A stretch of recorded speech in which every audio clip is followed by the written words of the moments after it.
With the continuous development of cutting-edge new technology, magnesium chloride pellet press equipment is also in steady innovation, such as in the noise control of the equipment.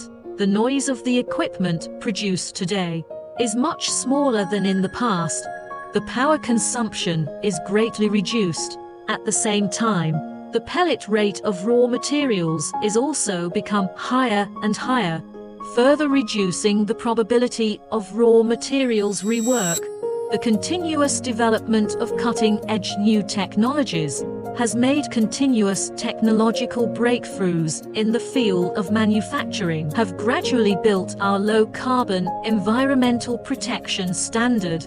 Magnesium chloride pellet ball press is mainly widely used in all kinds of related industries. To press grinding ash, grinding wheel ash, particle steel, gas cutting slag. It can also be used to press iron sand, grinding mud, steel ball, and other materials items.